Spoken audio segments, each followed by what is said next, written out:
हाय नमस्कार. बसले बघा, स्टेशनला आले, निघाले अजून परत. काल आलती, मंगळवारी गेलती ना, मंगळवारी गेल्यावर बुधवारी आले. परत अजून चालले आज, कारण बहीण रात्रीची य करत होती, रडत होती. काय पोरगी तिला सईनच होईना या, रडत होती. तू काय बी कर तिला काय सांगू, घरचं पण माझं जरा अडचण आहे. तर भरपूर मला फोन आले, 4 ताईंचे फोन आले, 2 दादांचे फोन आले. तुम्ही म्हणत असताना तू अशी का दिसते ताई, आता तुझ्या चेहऱ्यात लईच बदल झाला, काय करावं. दुसऱ्याचं दुःख दुसरीत राहते का परकी. बरं कोणी का असना, परकी असो, आपले असो, पाहुणे असो, रावळे असो, कोणी का असना, दुःख मला येतच. म्हणजे सगळ्याला दुःख येतं. तर त्या सगळेच म्हणत होते बरं का, की ताई नको टेन्शन घेऊ, होईल व्यवस्थित, कसं झालं काय झालं. तर म्हणलं आता मी पण तिथं नव्हती, जे मला सांगण्यात आलं तेच मी बोलले. म्हणजे जेवढं मला तिथं सांगितलं होतं असं झालं तसं झालं, तेवढंच मी तुम्हाला सांगितलं, कारण मी पण तिथं नव्हती. आणि त्या दिवशी काल मी आली ना इष्टीने, तर मी काय घरी गेली नाही तिच्या, कारण असं वाटत होतं जावं आणि तिथं एक व्हिडिओ शूट करून तुम्हाला दाखवावा की कसं तिच्या घरची अवस्था झाली, काय झालं काय नाही.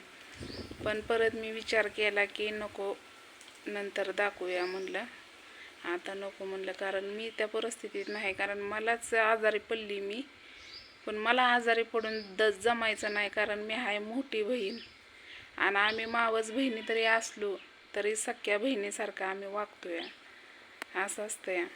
तर कारपवाला करून आणला होता डोक्याला, तर वाळून गेला बघा. बसले इथे, जुनं टेशन आहे ना इथं, आणि तिकडं पडेल तिकडं नवं टेशन आहे. तर म्हणलं आधी व्हिडिओ शूट करावा, आणि तिथं रेंज आहे पण नेटवर्क नाही. म्हणजे सोलापूर शिबीर हॉस्पिटल, मोठं सरकारी शिबीरला. तर भरपूर ताई म्हणत होत्या नको टेन्शन घेऊ ताई, होईल व्यवस्थित, देवा आम्ही प्रार्थना करतो देवांपाशी. मी पण प्रार्थना केली यातने, पण मनात झोपीत तेच विचार, देवा चांगलं होऊ दे, चांगलं येऊ दे. पण आज 4 दिवस झालं ते सहन करतात, कशी सहन करत असते आणि त्यांच्या जीवाला माहिती. आपल्याला थोडं तरी पोळलं तरी आयो होतोय. आज एवढीसं चिमकला जीव, किती रडतोय.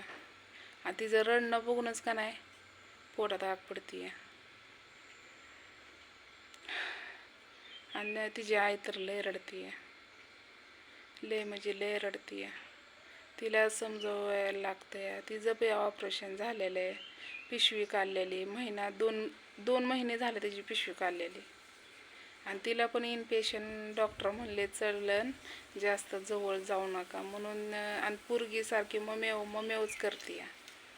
आता मी असल्यावर पण जरा मावो करून मम्मीचं एवढं ध्यान काढत नाही. म्हणजे असते की आई, ते आईच असते हो, आईसारखी माया कुणाला नसती.